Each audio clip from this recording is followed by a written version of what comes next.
Empire on edge. Unknown vessel detected. No one knew where it came from, only that nothing could catch. The border station of Velkar Reach floated in silence at the edge of the Thren Ascendancy, a great ring of metal and light spinning slowly against the dark. For 900 years, the Ascendancy had ruled this part of the galaxy without real challenge. Its fleets were the largest anyone had ever built. Its sensors could read the heat of a single engine from 3 light-years away. Its people, the Thren, were tall, pale-skinned, and proud, and they had grown used to being unquestioned masters of everything they could see. Commander Vas Ilarion did not feel proud that night. He felt tired. He had commanded Velkar Reach for 6 years, and in that time nothing had ever truly gone wrong. Ships came, ships went, cargo was checked, and the border stayed quiet. It was the kind of post you gave to an officer who was steady but not exciting. Vas was fine with that. He liked steady. At the sensor deck, a young officer named Peia sat with her eyes fixed on her screen.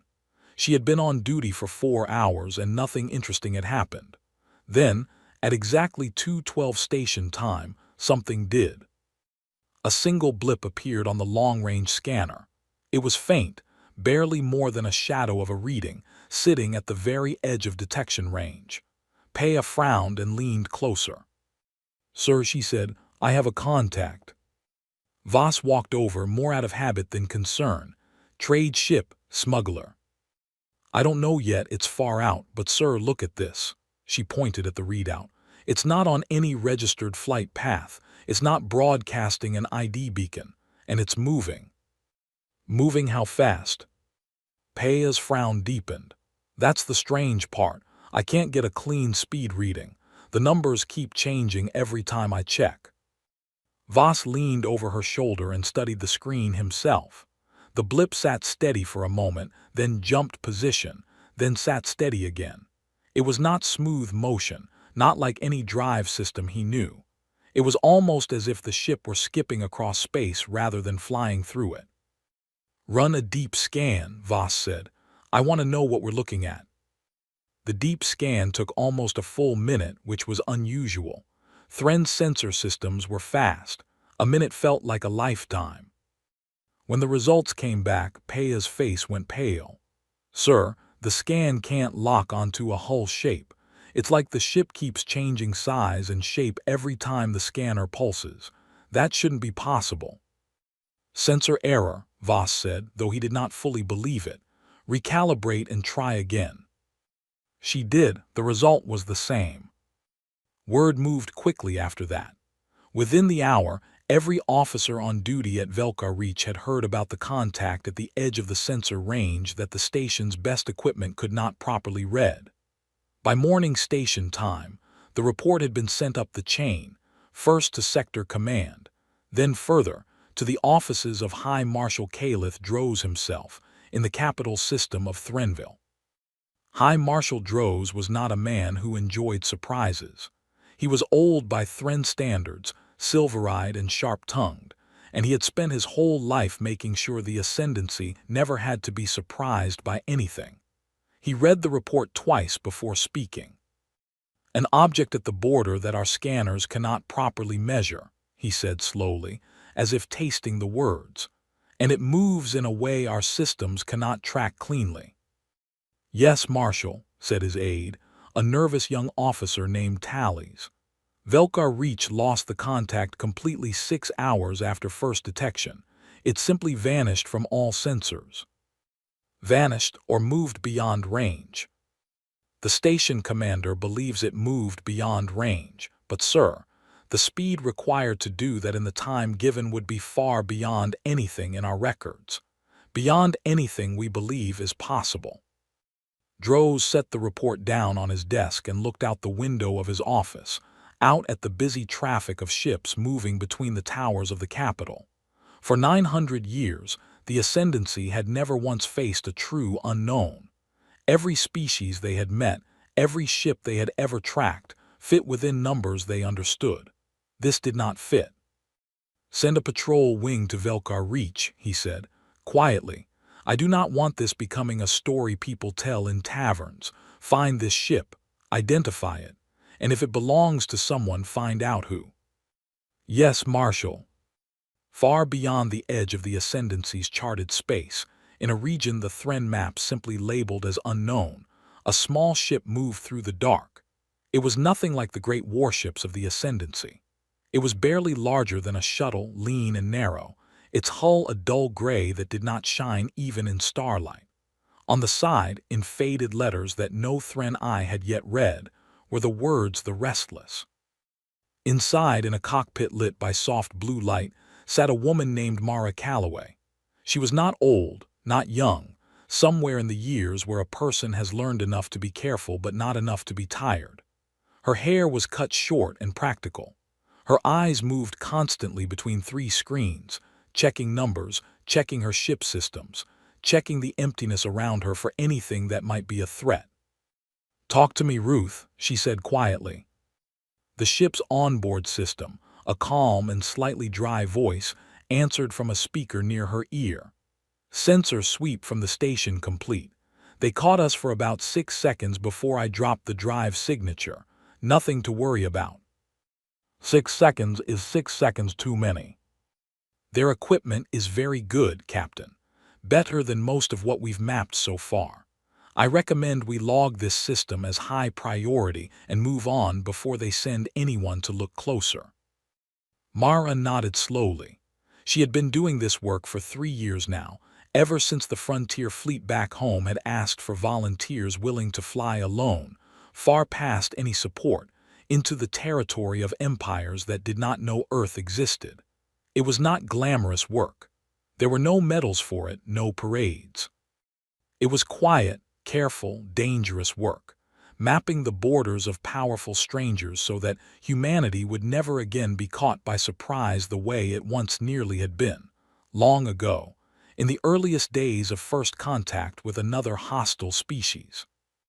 The Restless was not built to fight. It could not fight. A single warship from almost any empire they had mapped could destroy it in a heartbeat if it ever got close enough to fire. What the Restless had instead was speed, and more than speed, a kind of movement that no other species had yet figured out.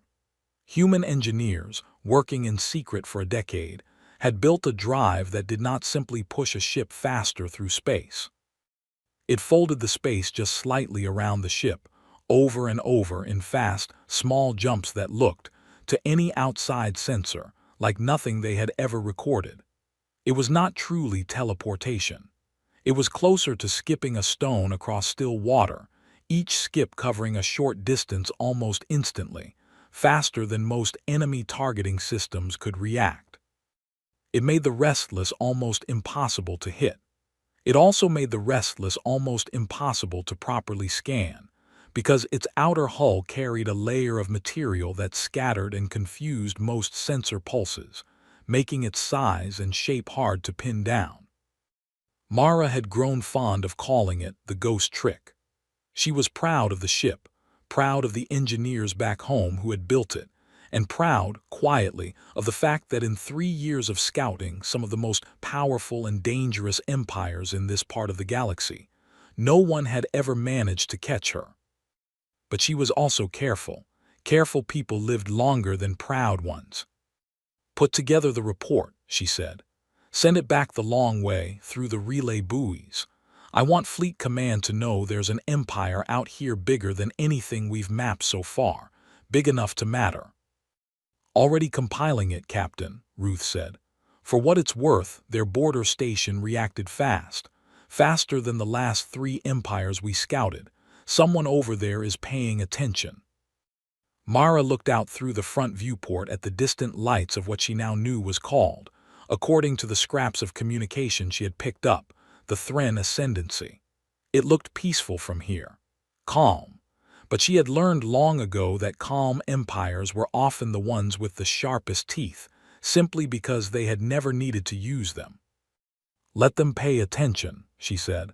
"Just make sure they never actually see us." Back at Velkar Reach, the patrol wing arrived 3 days later, 4 fast interceptor ships under the command of a hard-eyed officer named Beltrek Sarnos. He had been given clear orders. "Find the contact. Track it. Identify it if possible without engaging. If it proved dangerous, report back immediately and do not chase it alone. Sarnos did not think much of the mission at first. In his experience, strange sensor readings usually turned out to be equipment faults, or smugglers with cheap stealth tech trying to look more impressive than they were. He expected to find nothing and be back at his home base within the week, filing a boring report about faulty scanners. He was wrong, and he found that out on his second day at the border. His lead ship picked up the contact at long range, the same faint, flickering signature that Pea had first seen. Sarnos ordered his wing to close in slowly, cautious, spreading out to cover more space in case the target tried to run. "Contact holding position," reported his sensor officer. "It's just sitting there, Commander, not moving." "Waiting for us, maybe," Sarnos muttered. "Or it doesn't know we're here yet, close in, quiet as we can." They closed the distance carefully over the next hour, moving at a fraction of their top speed to keep their own drive signatures low. Sarnos watched the contact grow slightly clearer on his screen, though it never became a clean reading. It remained a smudge, a blur, a shape his equipment could not quite decide on. Then, at almost the exact moment his ships crossed into what should have been effective scanner range, the contact moved. It did not accelerate the way a normal ship would. There was no slow build of speed, no long burn of engines. One moment it was there, sitting still on his screen. The next moment it was simply somewhere else, nearly 40,000 kilometers away, as if it had never been in its previous position at all. "What in the stars was that?" Sarnos said, staring at his display. "Sir, I don't understand what I'm seeing," his sensor officer said. "There's no engine trail, no drive signature buildup, it just jumped." "Get me a lock now." They tried. For the next 20 minutes, Sarnos pushed his wing hard, chasing the flickering signature as it appeared and disappeared across an enormous stretch of space, never staying in one place long enough for a weapons lock, never leaving behind the kind of engine trail his systems needed to predict its next move. It was like trying to catch smoke with your bare hands. Every time his ships got close, the contact was simply gone, and a new flicker would appear somewhere else, sometimes closer, sometimes farther, almost as if it were toying with them. Finally, after nearly an hour of fruitless chase, the signature vanished completely and did not return. Sarnos sat in his command chair, breathing hard, staring at an empty screen. He had flown for the Ascendancy for over 20 years. He had chased pirates, hunted smugglers, fought pitched battles against raiders from the Outer Rim. He had never once seen anything move like that. "Get me a direct line to Sector Command," he said quietly. "Tell them we found it, and tell them we could not catch it." The report that reached High Marshal Droz 3 days later was longer and more detailed than the first one, filled with sensor logs and flight data that Sarnos's own analysts could not fully explain. Droz read it standing at his window, his silver eyes narrowing with every page. "An object that moves without acceleration," he said to Tallies, who stood waiting nervously by the door. "An object our best interceptor wing, flown by one of our most experienced commanders, could not catch, could not scan properly, and could not identify." "Yes, Marshal." Droz was quiet for a long moment. Outside his window, the traffic of the capital moved on as it always did, ships gliding between towers in perfect, practiced order, the picture of an empire completely in control of its own space. For the first time in longer than he could remember, Droz felt a small, cold thread of doubt creep into that picture. "Assemble the Border Council," he said finally. "I want every fleet commander who has responsibility along the outer reach in that room within the week. Whatever this is, I want to understand it before it decides to stop simply watching us and starts doing something else." Tallies bowed and hurried from the room to carry out the order, leaving High Marshal Droz alone with the report, and with the growing, uncomfortable feeling that somewhere out past the edge of his empire, Something was moving that his people did not understand at all. News of the encounter did not stay quiet for long, no matter how much Droz wanted it to. Within days, whispers spread through the officer ranks at every border station along the outer reach. A ship no one could see clearly. A ship no one could catch. Some officers laughed the story off as an exaggeration, the kind of tale that grows bigger every time it is told. Others took it seriously, especially those who had served with Sarnos and trusted his word.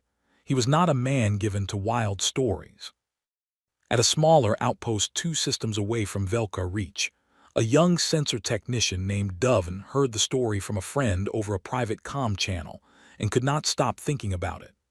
Doven had grown up hearing stories about the founding of the Ascendancy, about how the first Thren explorers had pushed out into the dark not knowing what they would find, and how, one by one, every mystery they found had eventually been solved, measured, and understood. The idea that something out there might simply refuse to be measured unsettled him, in a way he could not quite explain to his friend. "Maybe it's nothing," his friend said. "Maybe it's just old scout drones from some species that died out centuries ago, still running on autopilot." "Drones don't dodge 4 interceptors for an hour," Doven said. "Drones don't disappear without a trace. Something is flying that ship, something smart." His friend had no answer for that, and neither, in truth, did anyone else.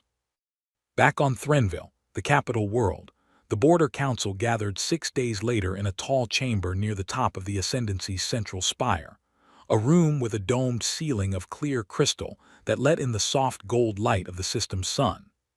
12 fleet commanders sat around a long table of dark stone, along with senior officers from Thren Intelligence and 2 representatives from the Ascendancy's Science Division. High Marshal Droz sat at the head of the table, Sarnos's full report displayed on the screen behind him. "You have all read the report," Droz began. "I will not waste time repeating it. What I want from this room today are answers, or at the very least, good questions. What are we dealing with?" A heavy-set commander named Rithen Whale, who oversaw the fleets along the southern reach, spoke first. "With respect, Marshal, I think we are dealing with an exaggeration. Sensor ghosts happen. Equipment fails. Commander Sarnos is a fine officer, but even fine officers can be fooled by their own instruments." "His entire wing recorded the same data," Droz said. 4 separate sensor arrays, all reporting the same impossible movement. That is not a single equipment failure. That is either 4 failures happening in exactly the same way at exactly the same time, or it is something real. Rithen had no quick answer for that. One of the science officers, a thin, quiet woman named Ilsa Farron, raised her hand slightly before speaking, a habit she had kept since her days as a junior researcher. "Marshal, if I may, I have studied the flight data closely. The movement pattern is not random. It is not simple either. Whatever propulsion system this vessel uses, it does not accelerate in the way our ships, or any ships we have ever recorded, accelerate. There is no gradual buildup of drive energy before each jump. The ship is simply in one position, and then, an instant later, in another." "Is that possible?" Droz asked. "True instant movement?" "I do not believe it is truly instant," Ilsa said carefully. "I believe, based on the very small energy spikes we did manage to record just before each jump, that the vessel is doing something to the space immediately around itself. Compressing it, or folding it, in some way we do not yet understand, and using that fold to cover distance far faster than any normal drive could manage. If I am right, this is not a trick of stealth technology. This is an entirely different way of moving through space, one we have never encountered before, not from any species in our records." The room went quiet at that. For an empire that had spent 9 centuries believing it understood the shape of what was possible, the idea that some unknown power had found a way to move that the Ascendancy's own best scientists could not explain was more unsettling than any weapon could have been. "And the hull," Droz said, "the scanner readings that could not settle on a shape." "That is a separate mystery," Ilsa admitted. Possibly a material coating designed specifically to scatter our sensor pulses. If so, it is extremely effective, more effective than anything currently used by any species we have ever catalogued. Commander Beltrek Sarnos, who had been called to the capital to give his account in person, spoke next, his voice low and steady. "Marshal, I want to be clear about something. In my 20 years of service, I have chased raiders through asteroid fields, hunted pirate ships through nebula clouds, and fought running battles against enemies who knew every trick to avoid a lock. I have never felt what I felt chasing that ship. It was not simply fast. It felt controlled, deliberate. Whoever or whatever is flying it was not panicking. It was choosing where to go, and it was choosing not to let us catch it, without ever once firing a weapon or making a threatening move. That, to me, is the strangest part of all. It had every chance to disappear completely at the very start. Instead, it let us chase it for almost an hour before it truly vanished." "Why would it do that?" Rithen asked. "I do not know," Sarnos said. "Perhaps it was testing us. Perhaps it wanted to see how we would react, how fast we could respond, what kind of ships we would send. I cannot say for certain, but I do not think it was an accident."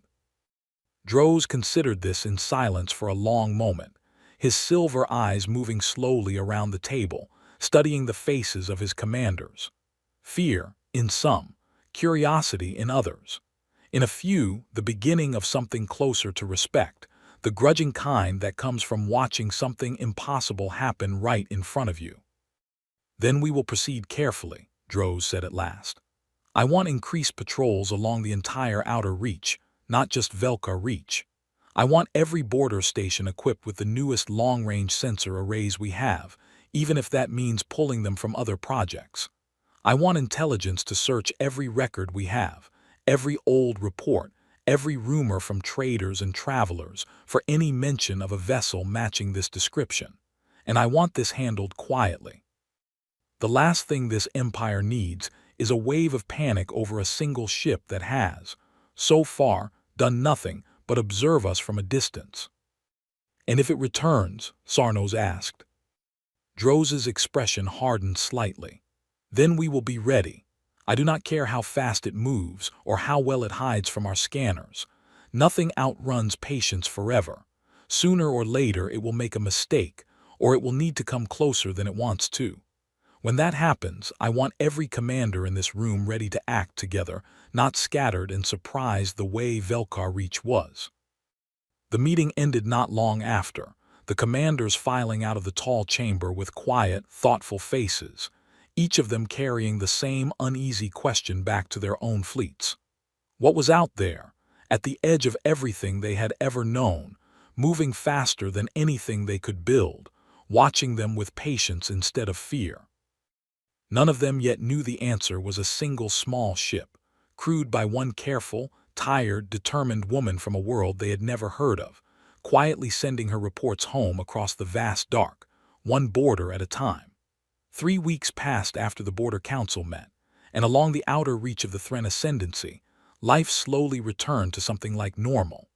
New sensor arrays arrived at Velka Reach and a dozen other stations, installed by tired engineers working double shifts. Patrol schedules doubled. Reports were filed, reviewed, and filed again. But the sky stayed quiet, and quiet skies have a way of making people forget how frightened they had been. Commander Vas Ilarion did not forget. He had been the first to see the strange contact, and he found himself checking the sensor logs personally every morning, even on days when nothing at all appeared. His officers noticed, and a few of them quietly worried that their commander had grown too fixed on a single event. Vas did not care what they thought. He had a feeling, the kind a careful man learns to trust, that the story was not finished. He was right. It happened on a morning shift, 26 days after the first sighting. Peya was back at her post, and it was her voice again that broke the silence of the sensor deck. "Sir, contact, same signature as before." Voss was at her side in seconds. "Position." "Closer this time, much closer. It's inside what should be effective range for our new arrays." On the screen, the same flickering, uncertain shape sat quietly at the edge of the station's detection field, closer than it had ever come before. Voss watched it for a long moment, his jaw tight. "It's not running," he said slowly. "It's just sitting there like it wants us to see it." "Should I sound the alert, sir?" Voss thought about the standing orders from High Marshal Droz. Increased patrols, full readiness, report any contact immediately, and do not engage alone. "Sound it," he said, "and get me a channel to the patrol wing on standby." Far out past the edge of the station's clean detection range, aboard the Restless, Mara Calloway sat with her arms crossed, watching her own sensors with the calm patience of someone who had done this many times before. Ruth's voice came through the speaker, quieter than usual, almost thoughtful. "They've spotted us again, Captain. Their station just went to a higher alert status. I'm reading increased power output from several ships docked there." "Good," Mara said. "Let them look." "Can I ask why we're doing this? Last time we were very careful to stay unseen after the first pass. Now we're sitting here in plain view of their sensors." Mara leaned back in her seat, studying the slow, careful movements of the Thren ships on her own display as they began to organize themselves, forming up in defensive patterns around the station. "Because I want to know how fast they learn, Ruth. Every empire is different. Some panic. Some ignore what they can't explain and hope it goes away. This one built better sensors in 3 weeks and put them on every station along this whole stretch of border. That tells me something important. That they're capable. And that they're paying attention. Fleet Command back home needs more than just a map of their borders. They need to know what kind of people we're dealing with. Careful people who learn fast and don't panic easily are worth knowing about, especially if we ever have to actually talk to them." "You think that day is coming?" Mara was quiet for a moment, watching the distant lights of Velkar reach glimmer against the dark. "I think it's coming for somebody someday. Might as well be us who finds out what these people are like first, from a safe distance, instead of some poor colony ship stumbling into their space with no warning at all." Aboard Velkar Reach, 4 interceptor ships launched from the station's bay under the command of a young, sharp officer named Fenna Talos, who had trained under Sarnos himself, and had been eager, perhaps too eager, for the chance to prove herself against the mystery ship everyone on the outer reach had been talking about for weeks. "Approach in formation," Fenna ordered over the comm. "Widespread, minimum 30,000 kilometers between each ship. If it runs, I want it to have nowhere clean to run to." Her officers acknowledged, and the 4 ships spread out slowly, closing in on the contact from 4 different directions at once, a tactic designed specifically after studying Sarnos's failed attempt. The idea was simple. If the mystery ship could only jump in short bursts, perhaps it could be boxed in, forced into a smaller and smaller space until it had nowhere left to jump to. Mara watched the 4 ships spread out on her display and allowed herself a small, appreciative nod. "Smart. They're trying to box us in." "Should I take us out of range?" Ruth asked. "Not yet. Let's see how tight they can make the box." The Thren ships closed in with careful precision, exactly as trained, each one adjusting position to keep the gap between them small and even. It was, Mara had to admit, a much better approach than the last one. Sarnos had chased her in a straight pursuit, giving her endless open space to jump into. Fenna was trying to remove that space entirely. For nearly 20 minutes, the 4 ships tightened their formation, the open area around the Restless slowly shrinking. Mara watched the numbers carefully, running quick calculations with Ruth, checking exactly how much room the drive needed for a clean jump, how close the margin was becoming. "Captain," Ruth said, a note of genuine concern in her voice now, "the safe margin is getting thin. If they close another 10,000 kilometers, we may not have a clean jump distance left in some directions." "I see it," Mara said, her eyes narrow, focused. "Let's give them one more minute. I want to see what they do when the box is almost closed." That is not a comfortable amount of patience, Captain. Noted. The minute passed slowly. The 4 Thren ships continued closing. And Fenna's voice came through on an open, unencrypted channel, clearly hoping the mystery ship might be listening. Unknown vessel, this is Commander Fenna Talos of the Thren Ascendancy. You are inside Sovereign Patrol space. Power down your engines and prepare to be boarded, or we will be forced to consider you hostile. They speak plainly, at least, Mara muttered. Ruth, translate that into something they'll understand, politely. Do you actually want me to send a reply, Captain? That would reveal a great deal about our communication systems. No, just admiring the effort. Get ready to jump, on my mark. The box had nearly closed. The open space around the Restless had shrunk from a comfortable safety margin to something uncomfortably tight, exactly as Ruth had warned. Any normal ship, caught in a formation like this, would have had no good options left. Mara smiled slightly. Mark. What happened next would be discussed and argued over in Thren officer academies for years to come. The Restless did not jump in a single direction, as it had every time before.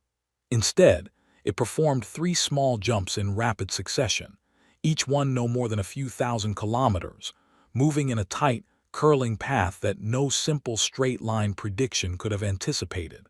The first jump took it directly toward the gap between 2 of Fenna's ships.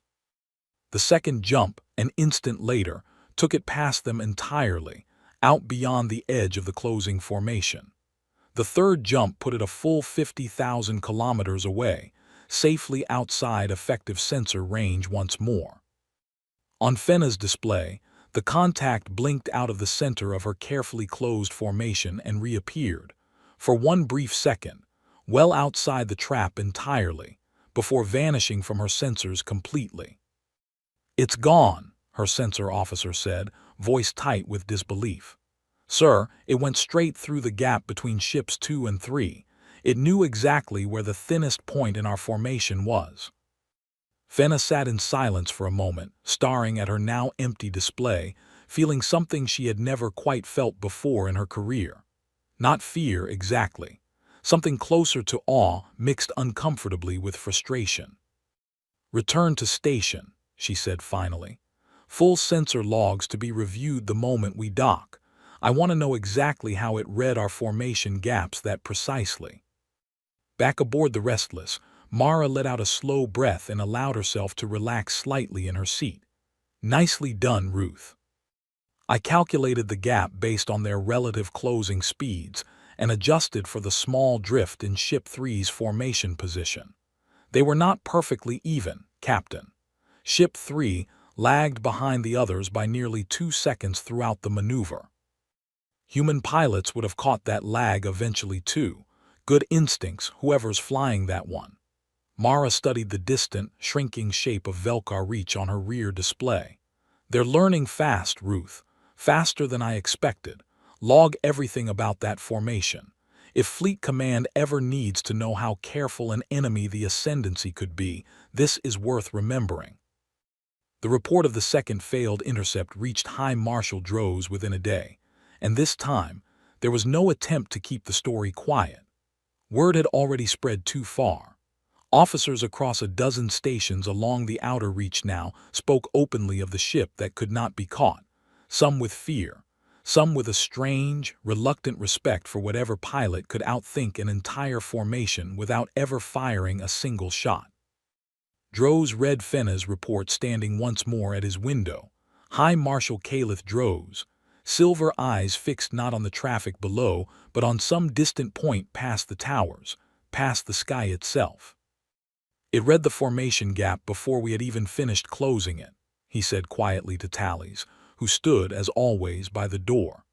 It found the exact weak point in a trap our best young officer designed with real skill, and it moved through that weak point with 3 separate jumps in the time it takes most ships to make one.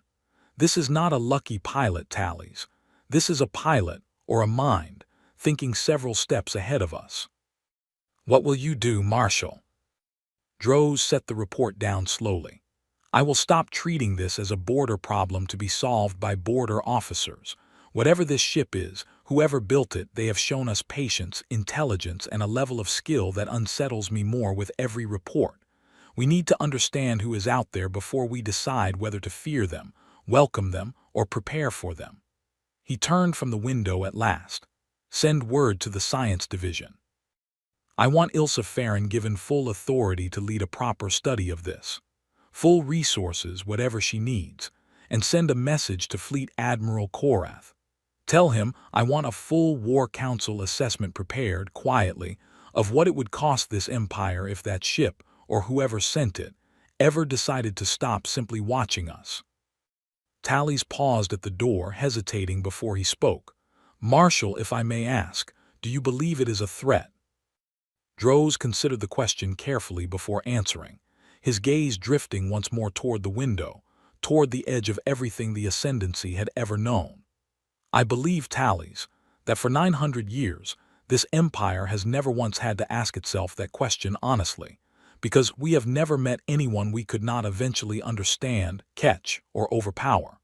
That ship has now shown us twice that it can slip through our best efforts as easily as water through open fingers. Whether that makes it a threat or not, I cannot yet say, but I will not make the mistake of assuming it is harmless simply because it has not yet chosen to hurt us. Patience, Tallies, is the most dangerous weapon there is, and whoever is flying that ship has more of it than we do. Ilsa Farron received her new orders 2 days later, and she read them 3 times before she fully believed what they said. Full authority, full resources, a direct line to High Marshal Droz's office if she needed it. In all her years as a science officer, quiet and careful and often overlooked in a military-focused empire that valued fleet commanders far more than researchers, she had never been given anything close to this kind of trust. She set up her new operation in a wide research hall near the edge of the capital, filling it with every scrap of sensor data collected from both encounters, every log from Velkar Reach, every recording Sarno's and Fenna's ships had managed to capture. Her first task, she decided, was the simplest question of all. Not how the ship moved, not yet, but who could have built it. She began by ruling things out.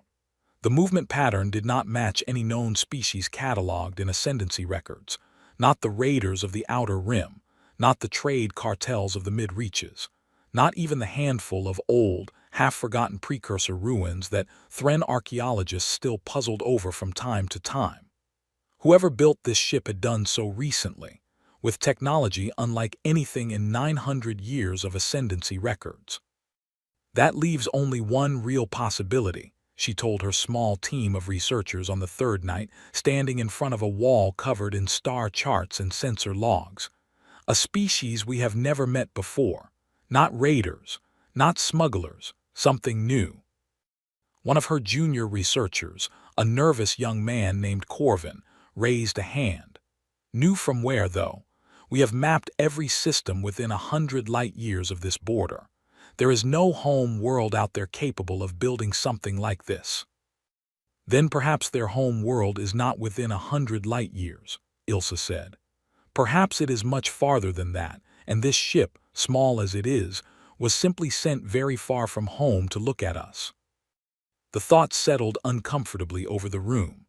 An empire capable of sending a single small ship so far past its own borders that no trace of its origin could be found nearby was not a small empire. It was, potentially, a very large one, confident enough in its scouts to let them wander for who knew how long, gathering information, without ever needing to check in close to home. If that is true, Corvin said slowly, then whoever they are, they have likely already scouted dozens of other empires before us, maybe hundreds. Maybe, Ilsa agreed, which raises an uncomfortable question. If they have been quietly watching that many powers for that long, and none of us has ever caught more than a flicker of one of their ships, what does that tell us about how careful and how patient they must be? No one in the room had a good answer for that. Meanwhile, Fleet Admiral Korath, a broad-shouldered old soldier who had spent his career commanding the Ascendancy's largest battle groups, arrived at High Marshal Droz's office the following morning to deliver his own assessment, and he did not waste time with pleasantries. "Marshal, I have run the numbers you asked for. If that ship, or whatever fleet stands behind it, ever decided to strike at us instead of simply watching, I cannot promise you we would see it coming. Our entire defense doctrine assumes we will detect an approaching force before it arrives close enough to do damage. This ship has proven, twice now, that it can sit inside our own patrol space before we notice it, and can escape a closing trap set by trained officers using a maneuver none of my tacticians have ever devised. If they have warships that move even remotely like that scout, our entire outer fleet could be rendered useless before a single battle begins." Droz listened without interrupting, his hands folded behind his back as he stared out the window, a habit that had become almost constant since the first report arrived weeks earlier. "Your recommendation, Admiral." "Two things," Korath said. "First, we accelerate research into counter-detection methods, whatever Ilsa Farron's team can offer us, however long it takes. Second, and I say this reluctantly, Marshal, I recommend we attempt communication rather than capture. If this species is even a fraction as advanced as their scout ship suggests, trying to force a fight we may not win is a foolish path. Better to know who they are before we decide whether they are friend or foe." Droz turned from the window at last, studying the old admiral's weathered face. "You surprise me, Korath. I did not expect the commander of our largest fleet to recommend restraint." "I recommend restraint precisely because I command our largest fleet, Marshal," Korath said evenly. "I have seen what happens to armies that charge confidently into a fight they do not understand. I would rather my ships never have to find out the hard way what that scout's parent fleet is truly capable of." Droz considered this for a long moment, then nodded slowly. "Very well. We will pursue both paths. Continue reinforcing the border, but hold all offensive posture. If the ship, or its makers, ever choose to make contact, I want every station along that reach ready to respond with caution, not aggression. We will not be the ones who turn a quiet mystery into a war neither side wanted." Far beyond the border, in the quiet dark between the stars, the Restless continued on its slow, careful journey deeper along the edge of the Thren Ascendancy, mapping new coordinates, recording new patrol patterns, and carrying, tucked safely in its data banks, the first real proof that this empire, unlike some the frontier fleet had scouted before, was not going to be easy to fool twice with the same trick. Mara Calloway leaned back in her pilot's seat, watching the stars slide slowly past the viewport, and allowed herself, just for a moment, to wonder what kind of person commanded a fleet clever enough to almost catch her. She hoped, someday, she might find out the honest way. A month passed, and the mystery ship did not return. The outer reach settled into a strange new normal, one where every officer stationed along the border watched their sensors a little more closely than before, and every conversation in the mess halls eventually found its way back to the ship no one could catch. Some called it a ghost. Some called it a test sent by some unknown power to probe the Ascendancy's defenses. A few of the older, more superstitious crew members even began calling it Luck-Bringer, half joking that any station it visited would go on to have a quiet, uneventful tour, as if the ship carried some strange blessing with it. Ilsa Farron did not believe in luck, good or bad. She believed in data, and by the end of that month, she had gathered enough of it to bring a new theory to High Marshal Droz directly. "The scattering coating on the hull," she explained, standing before Droz and a small gathering of senior officers in the same crystal-domed chamber where the Border Council had first met. "We have been assuming it was designed purely to confuse our scanners. I no longer believe that is its only purpose." "Go on," Droz said. "I believe the coating also helps regulate heat. Every drive system generates waste heat, no matter how advanced. Most ships vent that heat in predictable ways, which is part of how we normally track them even when their engines are otherwise quiet. This vessel's coating appears to absorb and slowly release heat in an irregular pattern, which would explain why even our improved sensors struggle to build a clean thermal profile. It is not simply hiding its shape. It is hiding its very presence, almost entirely. Which means, asked Fleet Admiral Korath, seated near the head of the table. Which means, Ilsa said, that whoever built this ship did not design it as a weapon. A true warship needs to project power, needs to be seen and feared to be useful in most doctrines. This ship was built to never be seen at all. Every choice in its design, as far as I can tell, serves one purpose: to watch and to never be caught watching. Droz absorbed this in silence, turning the thought over carefully. A scout, then, not a soldier. That is my belief, Marshal. And if I am right, it changes what kind of threat or opportunity we are truly facing. A civilization that builds its best scouts to be invisible rather than intimidating is a civilization that values information over intimidation. That could mean many things. It could mean they are cautious by nature. It could mean they have learned, through hard experience, that being seen too early by a stronger power is dangerous. Or it could simply mean they are patient enough to prefer knowing everything about a potential rival before that rival ever knows they exist. All three of those are troubling in their own way, Korath said quietly. Yes, Ilsa agreed. But none of them, I think, points toward an immediate desire for conflict. If they wanted to strike us, Marshal, they have had ample opportunity. 2 intercept attempts, both of which put ascendancy ships within striking range of that vessel, and at no point did it fire a weapon or even seem to arm one. I believe, cautiously, that this ship's makers are not looking for a fight. I believe they are looking to understand us, much as we are trying to understand them. Droz considered this for a long moment before responding. Understanding is not the same as trust, Farron, but it is a foundation trust can be built upon, in time. Continue your work. I want a full profile of this species' likely capabilities and intentions before we take any further steps. The council broke apart not long after, and it was in the quiet hallway outside the chamber that Sarnos found Ilsa, falling into step beside her. You believe they mean us no harm, he said, not quite a question. I believe the evidence points that way. I could be wrong. You could be. Sarnos was quiet for a moment as they walked. I chased that ship for nearly an hour, Farron. I have relived that hour more times than I would like to admit. There was a moment near the end when I thought I nearly had it. A narrow gap, a chance for a weapons lock. And in that moment the ship simply moved somewhere else as easily as stepping around a puddle. It did not feel desperate. It did not feel like something running for its life. It felt. He searched for the right word. Amused. As if whoever was flying it had already known, long before I did, that it was never truly in danger. Ilsa considered this. Does that frighten you? It should, Sarnos admitted. But strangely, it does not entirely. There was something almost respectful about it. It never fired on us.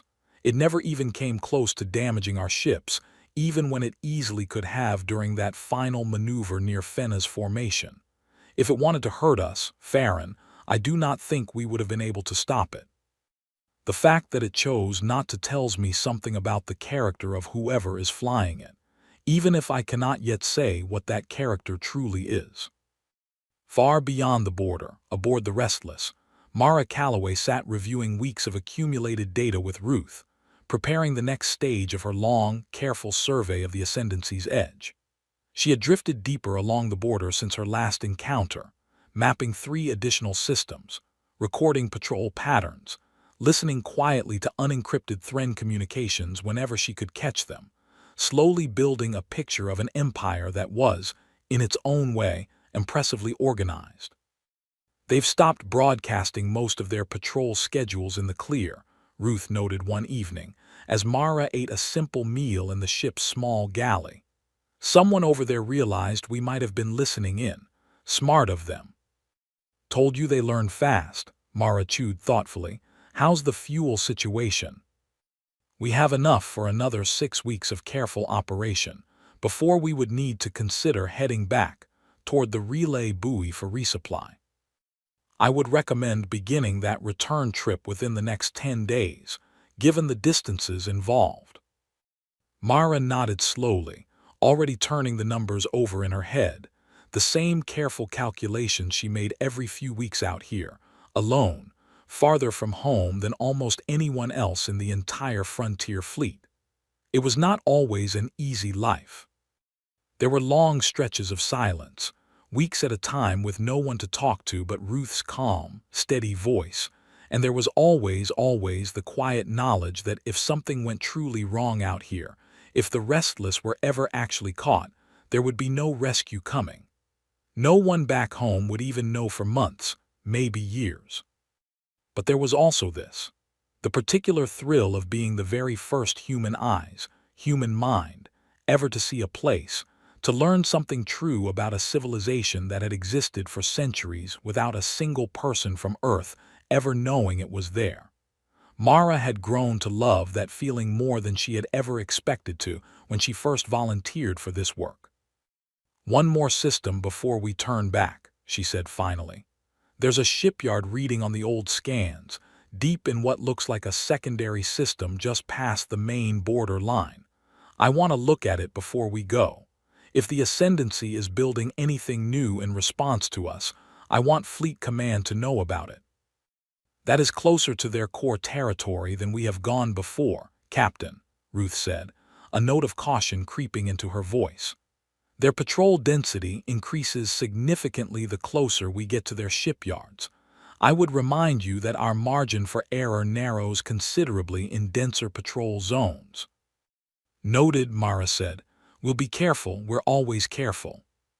3 days later, the Restless slipped quietly toward the system Mara had marked, a mid-sized star with 4 planets, the third of which held a sprawling shipyard complex in high orbit, lit up with the working lights of hundreds of construction vessels and drifting hull sections in various stages of completion.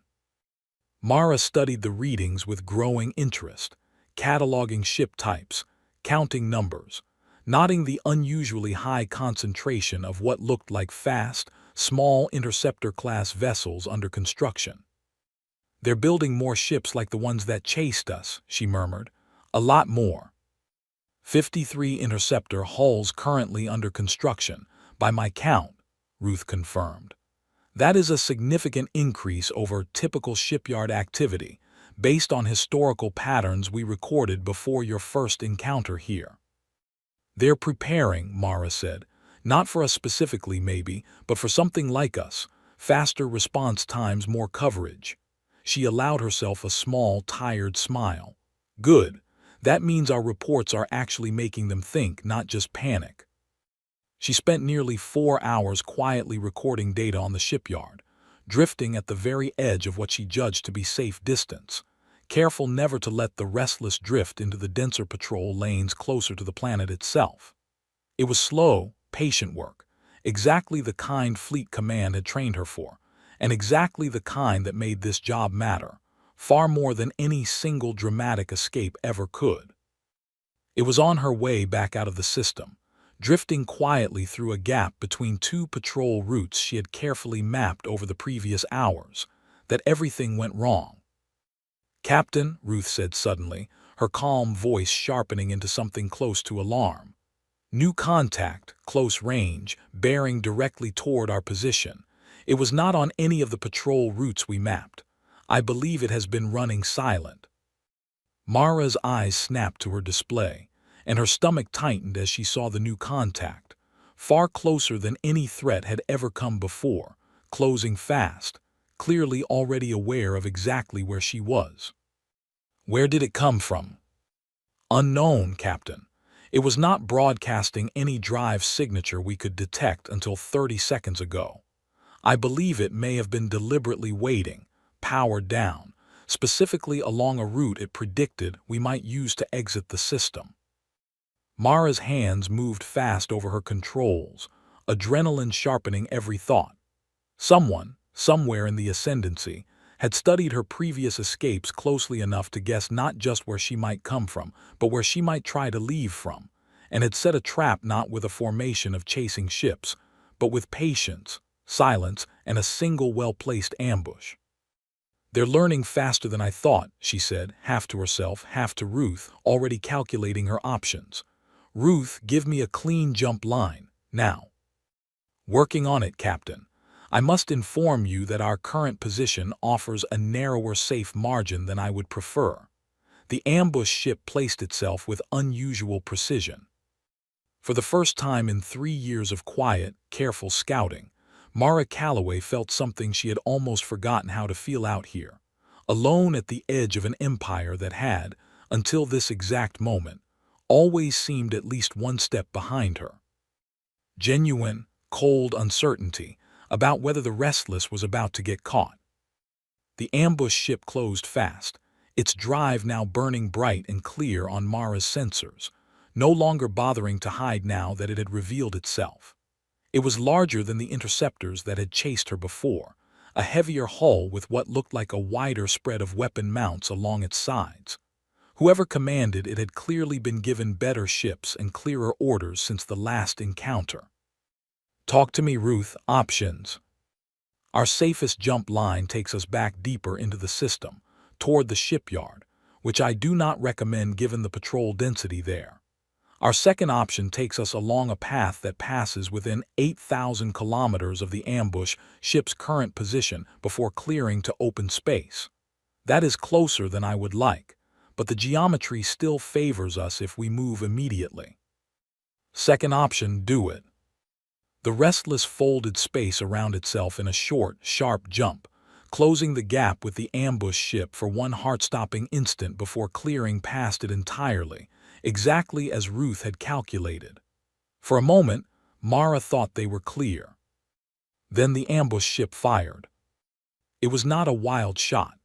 Whoever was aiming had clearly anticipated the jump line, or had been quick enough to react to it, and a single energy bolt lanced out through the dark, close enough that Mara felt the ship shudder from the near miss, alarms flaring briefly across her console before falling silent again. "Damage report," she snapped. "Minor, a glancing hit against our aft shielding. Nothing critical. But Captain, that shot came very close. Closer than any hostile fire we have taken in 3 years of operation." Mara's jaw tightened as she pushed the Restless into a second jump, putting real distance between herself and the ambush ship at last, watching the enemy contact shrink steadily on her rear display. "They predicted our exit line almost exactly. That's not luck, Ruth. Someone over there has been studying every jump we've ever made, building a model of how we choose our paths." "That is a troubling possibility, Captain." "It's an impressive one too," Mara admitted, some of the tension easing from her shoulders now that the immediate danger had passed. "I don't like being shot at, but I respect good work when I see it." She guided the ship through one more precautionary jump, putting a final safe margin between herself and the system before finally letting out a long, slow breath. "Log everything about that ambush. Position, timing, the ship class, the way they predicted our path. Fleet Command needs the full picture. This empire is not just reacting to us anymore. They're actively hunting patterns in our behavior and using them against us." "Understood, Captain. For what it is worth, I am glad the margin held." "Me too, Ruth, me too." Aboard the ambush ship, a Thren officer named Ren Ashal watched his own display in tight, frustrated silence as the mystery vessel's signature faded entirely from his sensors, vanishing once more into the vast dark beyond the system. He had spent the better part of 2 weeks studying Sarnos's and Fenna's failed intercepts, building a careful model of the ship's likely escape patterns, and had positioned himself with more precision than either of his predecessors. He had come closer than anyone. He had even landed a hit. It had not been enough. "Signal Sector Command," he said quietly to his second officer. "Tell them the contact appeared again, this time deep inside our secondary shipyard perimeter, likely gathering intelligence on our construction efforts. Tell them we engaged, landed a partial hit, and it still escaped, but only after a maneuver that suggests it anticipated our ambush position almost as quickly as we set it." They'll want to know how it knew, his second officer said. I don't think it knew, Wren said slowly, replaying the encounter in his mind. I think it reacted faster than anything should be able to react. That is somehow worse. Word of the ambush and the shipyard intrusion reached High Marshal Droz within hours, and this time, the report carried a weight the earlier ones had not. The ship was no longer simply watching from a comfortable distance. It had ventured deep enough into Ascendancy territory to observe an active military shipyard, close enough that its presence there could only be deliberate, targeted intelligence gathering. They are not merely curious, Droz said to Korath and Ilsa Farron. The three of them gathered once more in his office as evening fell over the capital. They are actively assessing our military capacity, our shipbuilding, our response patterns to their previous appearances. This is not the behavior of a passive observer, Korath. This is reconnaissance. Reconnaissance ahead of what, though? Korath said. An invasion or a decision about whether to ever approach us at all. I do not know, Droz admitted, and it cost him something to say it plainly.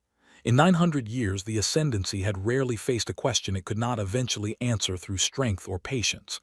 This one resisted both. But I will not wait passively to find out. Korath, I want our shipyard security doubled quietly without drawing attention that might suggest we are frightened. Farron, continue your work, but I want your team to begin drafting something new. Not a threat assessment. A message. Ilsa blinked, caught off guard. A message, Marshal. If this ship, or its makers, are gathering information about us with such patience and skill, then somewhere, someone is making decisions based on everything they learn. I would rather that decision be informed by an honest attempt at contact than by nothing but silent observation and one lucky hit from an ambush ship. Prepare something. A broadcast on a wide range of frequencies, simple and clear, stating that the Ascendancy is aware of their presence and is open to communication should they ever wish to reveal themselves honestly. Korath frowned. Marshal, with respect, that risks revealing more weakness than strength.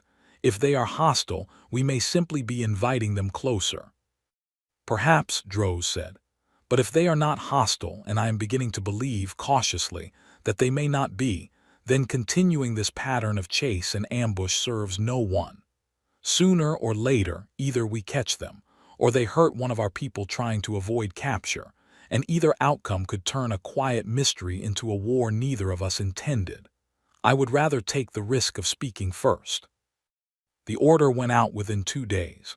A simple, carefully worded message broadcast on dozens of frequencies across the entire outer reach, repeating steadily into the dark toward wherever the mystery ship might be listening. It said, in plain terms, that the Thren Ascendancy had noticed their visitor, respected the skill shown in every encounter so far, and wished, if the visitor's makers were willing, to speak honestly rather than continue a chase that benefited no one. Far out past the border, aboard the Restless, Ruth picked up the broadcast within hours of its first transmission and played it for Mara without comment, letting her hear the words for herself. Mara sat in silence for a long moment after it finished, staring out at the stars, turning the message over in her mind. Well, she said finally, quietly, that's new. Mara did not answer the message right away. She sat with it for 2 full days, replaying the broadcast a dozen times, listening to the careful, measured tone of it, the way it had been worded to sound like an offer rather than a demand. Ruth had translated the core meaning within minutes of first hearing it, but Mara kept coming back to certain phrases, turning them over in her mind like stones. They respect the skill shown in every encounter, she said aloud, more to herself than to Ruth, on the second evening. That's a strange thing for an empire to say to something they can't even properly see. It could be a trick, Ruth said, a way to lower our guard before another attempt at capture. It could be, Mara agreed, or it could be exactly what it sounds like. An empire smart enough to know that chasing us forever isn't working, and decent enough to try something else instead. She rubbed her eyes, tired in the particular way that came from thinking too hard about a decision with no easy answer. Fleet Command needs to know about this either way. That's not my call to make alone. She spent the better part of a full day composing a careful report, laying out everything that had happened since the ambush, including the full text of the Thren broadcast, and sent it back the long way, through the relay buoys, toward Frontier Fleet Command on Earth. It would take weeks for the message to arrive, and weeks more for any reply to reach her out here. In the meantime, she had a decision of her own to make about what to do next. We could simply continue the survey and ignore the message entirely, Ruth offered. That is the safest option, statistically. It is, Mara said, but it's not the only option, and I don't think it's the right one. She looked out at the stars for a long moment, thinking of every quiet, careful report she had sent home over 3 years, every empire mapped from a comfortable, invisible distance, never once making real contact with anyone. We've spent 3 years being ghosts, Ruth, watching everyone, letting no one watch us back. That's kept us safe. But it's also kept us alone out here, and I'm starting to think that's not sustainable forever, not for us, and not for Fleet Command's long-term plans either. Sooner or later, humanity is going to have to actually meet someone. Might as well be an empire that's shown this much restraint and this much patience. You are considering responding, Ruth said. It was not quite a question. I'm considering it, Mara admitted. Not yet. Let's finish mapping this section of the border first, the way we planned. Give Fleet Command time to weigh in before I do anything that can't be undone. But I want you to start drafting a response, just in case. Something careful. Something that doesn't give away more than we're ready to share, but doesn't slam the door shut either. Back within the Ascendancy, the broadcast played on a steady loop for over 3 weeks with no response. And slowly, the mood in High Marshal Droze's office shifted from cautious hope to something closer to resigned patience.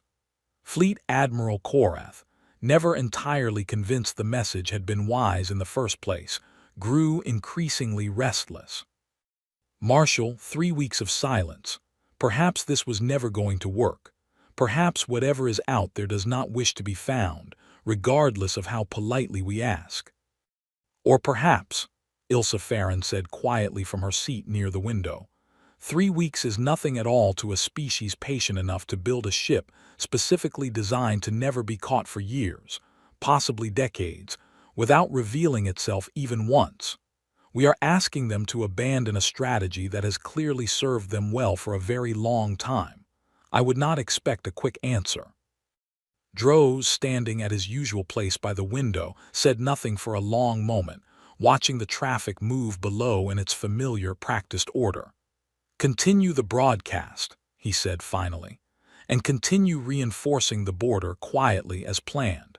Whatever they decide, we will be ready either way. It was during this uneasy stretch of waiting that the situation nearly slipped out of anyone's careful control entirely.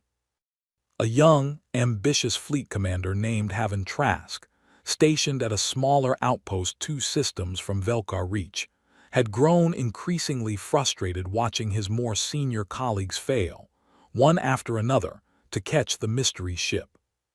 Trask believed privately that the failures so far had all come from the same mistake, trying to be too clever, too careful, too respectful of a target that in his mind was still just a ship, still bound by the same basic physical limits as any other vessel, whatever strange tricks its drive could perform.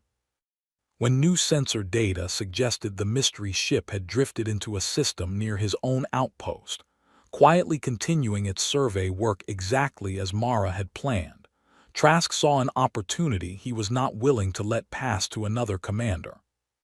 Without waiting for full authorization from Sector Command, he scrambled every ship under his authority, 6 in total, and moved to intercept, believing that overwhelming numbers, applied fast enough and aggressively enough, might succeed where careful formations had failed. Mara felt the difference immediately. "Multiple contacts, Captain," Ruth reported, an edge of real alarm in her voice now. 6 ships. Closing at high speed, in a much more aggressive pattern than we have seen before. They are not attempting to box us in carefully. They appear to be converging directly, with weapons already active. 6, Mara repeated, her pulse quickening as she studied the display. That's new. I would recommend immediate withdrawal, Captain. This does not match the cautious posture described in their broadcast. Agreed, get us out, Ruth. Fast lane, don't worry about subtlety. The Restless folded space in a series of rapid jumps, pulling clear of the closing formation with room to spare, the 6 aggressive ships falling steadily behind on her rear display. But Trask, watching his own sensors with mounting frustration as his prize slipped away yet again, made a choice that would very nearly undo everything the careful broadcast had been meant to build. Open fire, he ordered. Full spread, predictive targeting on its likely jump corridor.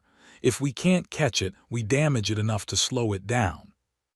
It was, by any measure, a reckless order, well outside the restrained posture High Marshal Droz had commanded across the entire border. But orders given in the heat of a chase do not always wait for calm reflection, and 6 Thren ships opened fire at once, filling the space ahead of the Restless's predicted path with a wide spread of energy fire. Captain, Ruth's voice sharpened into something close to true urgency. Weapons fire directly along our projected jump corridor. I did not anticipate this response. Mara's hands moved on pure instinct, honed by 3 years of careful, dangerous work at the edge of powerful strangers. She threw the ship into a jump not along the predicted corridor, but sideways, an unplanned, imperfect burn that cost precious fuel and strained the drive system harder than she liked, cutting directly across the spread of incoming fire rather than through it. For one terrible half-second, as the ship shuddered through the jump, Mara genuinely believed they were about to be hit. They were not. The jump carried them clear, just barely, close enough that Ruth later confirmed a single stray shot had passed within less than 200 meters of their hull, close enough that the ship's proximity alarms had triggered for the first time in the entire mission.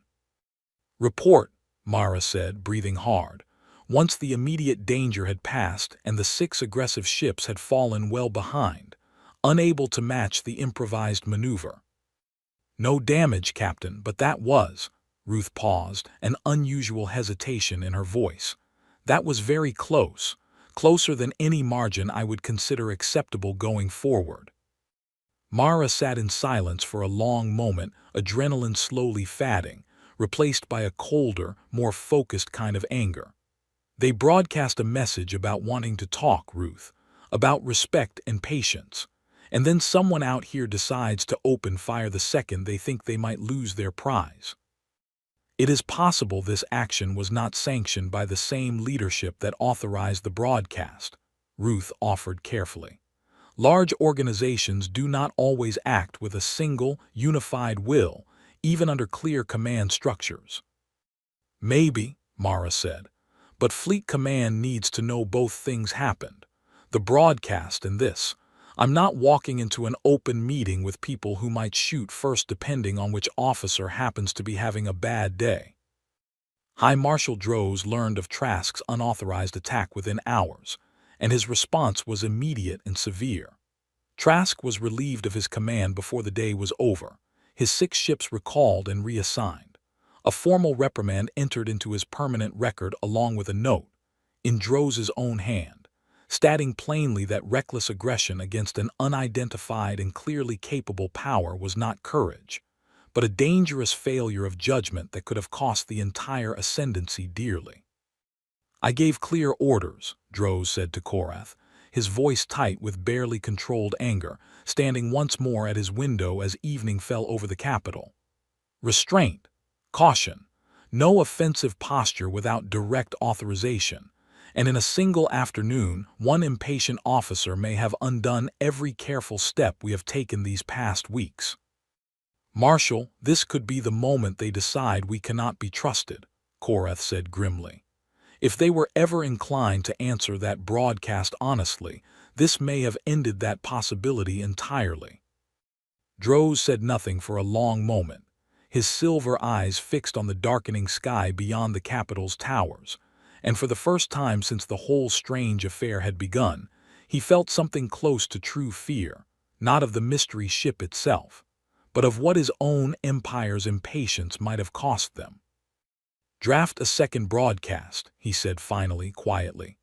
"An apology, Korath, a clear, honest acknowledgement that the attack was unauthorized, and a formal statement that the officer responsible has already been removed from command. I will not pretend this did not happen. I would rather they know the truth, including our mistakes, than assume the worst and vanish forever." The second broadcast went out within a day, carrying a very different tone than the first, an open admission of fault rare enough in ascendancy diplomatic history that several of Droz's own advisors privately worried it made the empire look weak. Droz did not care. He had begun to believe, in the quiet hours since Trask's reckless attack, that whatever was out there watching them deserved more honesty than pride, and that the cost of losing this fragile, uncertain chance at real contact would be far higher than the cost of admitting a mistake. Aboard the Restless, Mara received the second broadcast 3 days after the first, and read through Ruth's translation of it slowly, twice, before setting it aside and staring out at the stars for a long, thoughtful while. "They didn't have to admit that," she said finally. "They could have said nothing. Let it fade into the noise of everything else that's happened out here." "They chose transparency instead," Ruth agreed. "That is, statistically, an unusual choice for a species we have observed valuing strength and order as highly as the ascendancy appears to." Mara thought of High Marshal Droz, a man she had never seen, never spoken to, knew only through fragments of broadcasts, and the careful, patient way his empire had responded to every impossible thing her ship had shown them. She thought of the careful formations, the improved sensors, the honest apology sent out into the dark on the slim chance that whoever was listening might actually hear it and believe it. "Ruth," she said quietly, "pull up that response you've been drafting. I think it's time we finished it." They worked on it together over the following 2 days, Mara speaking her thoughts aloud while Ruth shaped them into something clear and careful, stripped of anything that might reveal too much too soon, but honest in the ways that mattered most. It was not an easy thing to write. Every sentence had to be weighed twice, once for what it said, and once for what it might accidentally reveal about Earth, about the frontier fleet, about the long, careful strategy of quiet observation that had kept humanity safe for years, while it slowly learned the shape of the wider galaxy around it. "We cannot give them a location," Mara said, packing the narrow length of the cockpit as she thought it through. "Not yet. Maybe not for a long time, but we can tell them we exist. We can tell them we heard both broadcasts, the offer and the apology, and that the apology mattered." "That is a reasonable balance," Ruth said. "Though I would remind you, Captain, that any response at all will confirm to them that their message was received and understood by an intelligence capable of parsing their language, which is itself a meaningful piece of information." "I know, I've thought about that." Mara stopped packing and looked out at the stars, the same quiet dark she had spent 3 years learning to trust more than almost anything else in her life. "But information has to start flowing somewhere, Ruth, or we're never anything more than ghosts to everyone we meet. That's not a life. Not for us, and not for whoever comes after us out here." While Mara and Ruth worked on their careful reply, back within the ascendancy, a different kind of reckoning was taking place.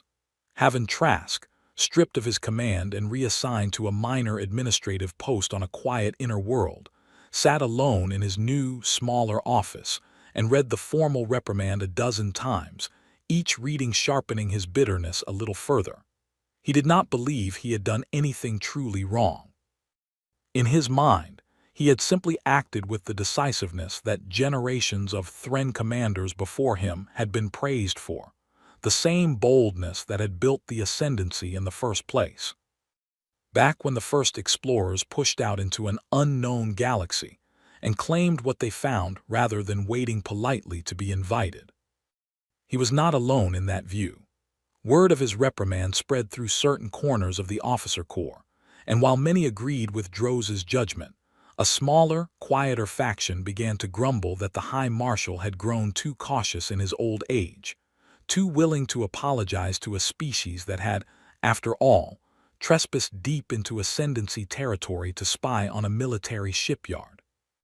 It was a small faction, not powerful enough to change policy on its own, but it was there, a thread of resentment that would not simply vanish because Droz wished it to. Ilsa Farron heard some of these murmurs during a visit to Sector Command, and brought her concerns directly to Droz's office upon her return, finding the High Marshal exactly where she expected, standing at his window in the fading evening light. "Marshal, I do not wish to overstate the danger, but there is a faction, small for now, that believes your response to Trask was too soft, and your broadcasts too accommodating. If that faction grows, and if the mystery ship's makers ever do reveal themselves, I worry we may not present a single, unified voice to them." Droz turned from the window, his expression tired but not surprised. There is always such a faction, Farron, in any empire large enough to hold more than one opinion. 900 years of strength and order does not vanish overnight simply because I ask my people to consider patience over pride. I do not expect unanimous agreement. I expect, and I will enforce, unified action, regardless of what any officer privately believes about the wisdom of it. And if Trask or others who share his view act again without authorization, then they will be removed as he was, Droz said simply. I built my career on discipline, Farron, long before I built it on caution. I do not intend to abandon either now when it matters most. He looked back out at the darkening sky. We are being watched by something patient, careful, and so far restrained, despite every provocation we have accidentally offered it. I will not let a handful of impatient officers convince that patience it was wasted on us. 9 days after the second broadcast, a faint, careful signal reached Velkar Reach, weaker than any transmission the station's sensors had ever properly resolved, buried in a wide spread of frequencies that took the station's communication officers nearly 2 hours to fully untangle and translate. When the message was finally pieced together, Station Commander Vas Ilarian read it standing at the same sensor deck where this entire strange affair had first begun, months earlier, and felt a chill run down his spine that had nothing to do with the station's climate systems. The message was short. It confirmed that the broadcast had been received and understood. It acknowledged, briefly and without elaboration, that the apology regarding the unauthorized attack was noted and appreciated, and it closed with a single line that Vas read 3 times before he fully trusted his translation of it. "We are willing to speak further," it said, "when both sides are ready to do so honestly." Vas forwarded the message to Sector Command within minutes, and from there, it reached High Marshal Droz's desk before the night was through. He read it standing, as always, at his window, and for the first time in months, allowed himself something close to real relief. "They answered," he said quietly to Tallies, who had rushed in the moment the message arrived. "After everything, Tallies, they answered." "What happens now, Marshal?"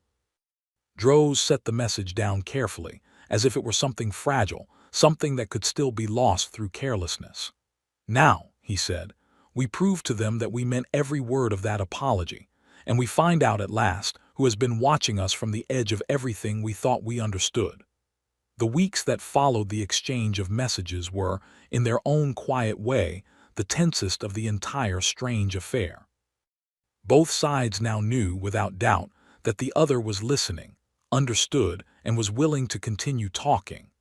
But willingness to talk was not the same as trust, and both High Marshal Droz and Mara Calloway understood, each in their own careful way, that the next steps would decide everything. Mara's reply, once finally sent, had been simple and direct, exactly as she and Ruth had shaped it. It confirmed that her makers were a species from far beyond the Ascendancy's charted space, that her mission had been one of observation rather than conquest, and that she, personally, had been the one to witness both the honesty of the Ascendancy's apology and the discipline shown in removing the officer responsible for the unauthorized attack. It proposed, cautiously, a single meeting at a location and under conditions to be negotiated carefully by both sides, far from any shipyard or sensitive military installation, where a proper conversation might finally begin. Droz received the proposal with a mixture of triumph and deep unease. Triumph, because it confirmed everything Ilsa Farron's research had suggested, that this was indeed a new and previously unknown species, one that had shown remarkable restraint despite every reasonable justification for hostility. Unease, because a meeting meant risk, meant exposing Ascendancy officials to an unknown power whose true capabilities remained, even now, only partially understood. "We do not know what they truly are," Korath said, during the tense council meeting called to discuss the proposal. "We do not know their numbers, their true strength, their home world, or their ultimate intentions. A meeting exposes us to all of that uncertainty at once." "It also exposes them to us," Ilsa pointed out. "They have agreed to meet in a location we choose, under conditions we help set. That is not the behavior of a power seeking to exploit a weakness, Admiral. That is the behavior of a power hopping as much as we are, that this can be resolved without conflict." Droz listened to the debate carry on for the better part of an hour before finally raising a hand for silence. "We will proceed," he said. "Carefully, with every reasonable precaution, but we will proceed. I did not send 2 broadcasts, admit our own mistakes, and wait these long weeks simply to abandon the effort now out of fear of the unknown. Korath, I want a full security plan for the meeting site.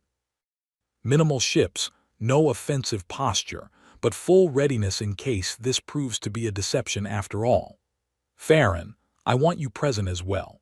If this truly is first contact with an entirely new species, I will not have it happen without our best scientific mind in the room."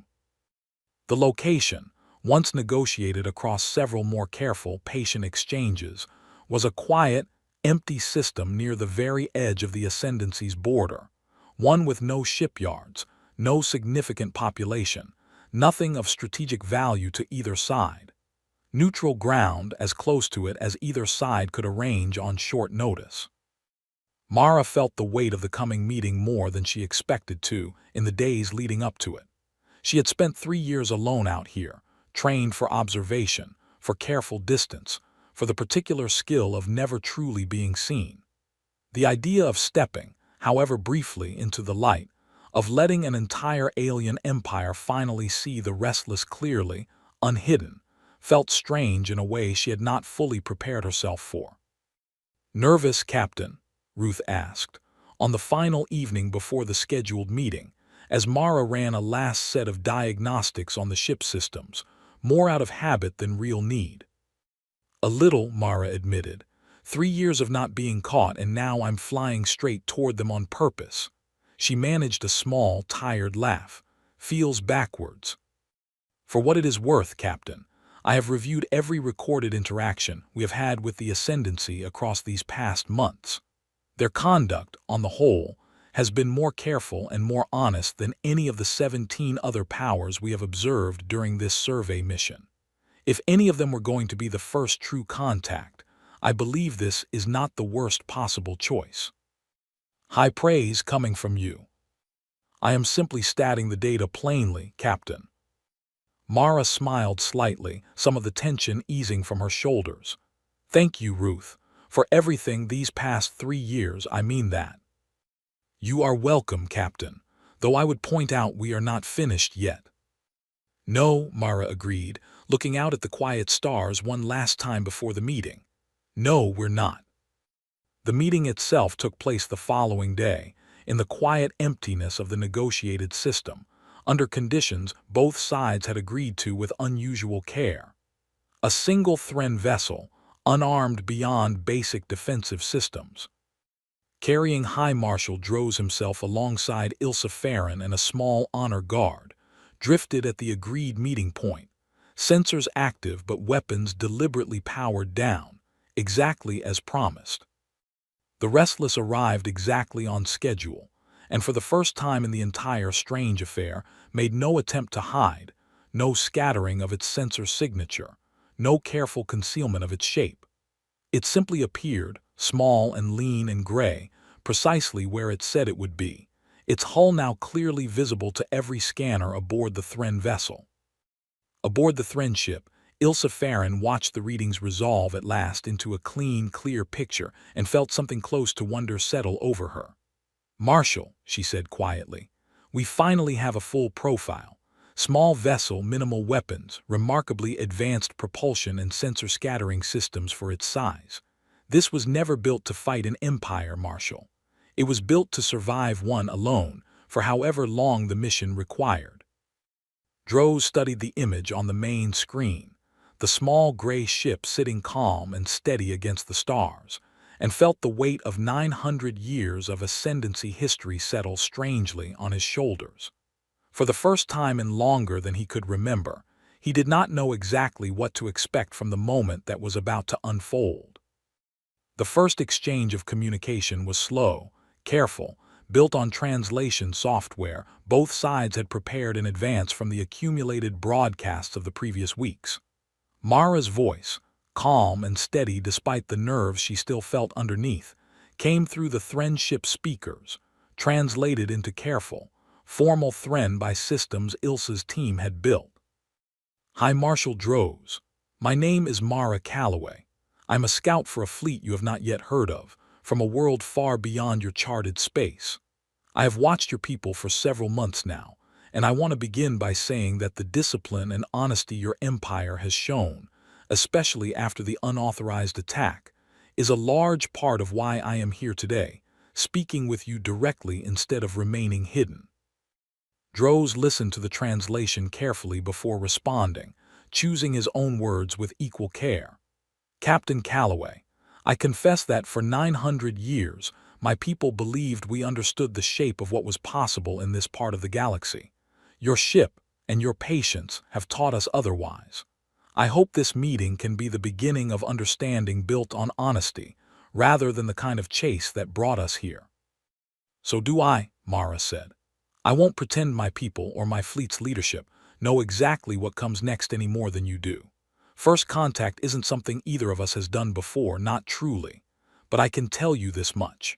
My mission was never to threaten your empire, never to gather intelligence for the purpose of striking at it. My people have learned, through hard experience I won't go into today, that meeting a stronger power carelessly can be dangerous for everyone involved. So we watch carefully from a distance, before we ever consider revealing ourselves. You are the first empire in 3 years my fleet has chosen to reveal itself to." Ilsa Farron, listening closely, felt a small thrill of understanding settle into place. "Marshal," she said quietly, off the open channel, "that confirms the theory. They are not simply cautious by nature. They have specifically chosen restraint as a doctrine, likely shaped by some earlier, difficult experience with another power.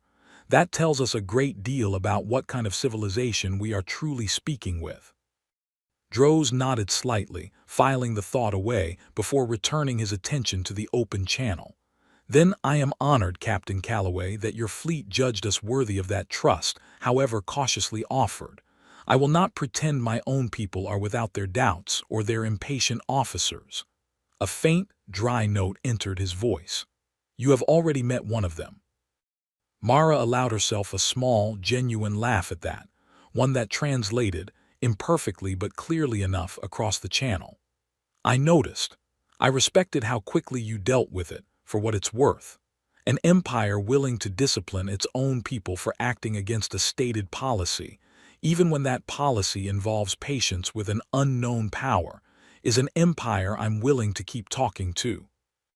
The conversation continued for the better part of 2 hours, careful and measured, neither side revealing more than they judged wise, but both sides building slowly, the first real foundation of trust between two civilizations that had, until recently, existed entirely unaware of each other's presence in the same galaxy. Mara spoke, in careful, general terms of Earth, of the frontier fleet, of the long, patient survey work that had brought her this far from home. Droz spoke in turn of the Ascendancy's long history, its 9 centuries of order and strength, and with a candor that surprised even Ilsa Farron, of the fear and uncertainty this whole affair had brought to his own careful, confident empire. "I will admit," Droz said, near the end of their conversation, "that these past months have unsettled me more than anything in my long career. An empire that has never truly been surprised does not handle surprise gracefully at first. I hope you will forgive us the rough edges of our response, Trask included." "There's nothing to forgive," Mara said. "You handled an impossible situation about as well as anyone could have. Better than most of the powers my fleet has scouted, honestly. That's not flattery, High Marshal. That's just the truth, and I think honesty is the only real foundation either of us can build on from here." As the meeting drew to its careful close, both sides agreeing to continue further, more detailed talks in the weeks ahead through channels still to be established, Droz found himself standing at the viewport of his own ship, looking out at the small, unassuming gray vessel that had, for months, outrun and outthought every effort his empire had made to catch it. 900 years, he said quietly to Ilsa, more to himself than to her. 900 years of believing we understood the edges of what was possible in this part of the galaxy, and it took one small, patient ship and one careful, tired woman from a world we had never heard of to show us how much larger the universe truly is. "Does that trouble you, Marshal?" Ilsa asked. Droz considered the question honestly, watching the restless drift slowly away from the meeting point, back toward the vast, quiet dark it had called home for 3 long years. "No," he said finally. "I think strangely it gives me hope. If a single scout from an unknown people can show this much patience, this much skill, and in the end this much honesty, then perhaps the wider galaxy holds more room for understanding than 900 years of careful order ever taught us to expect."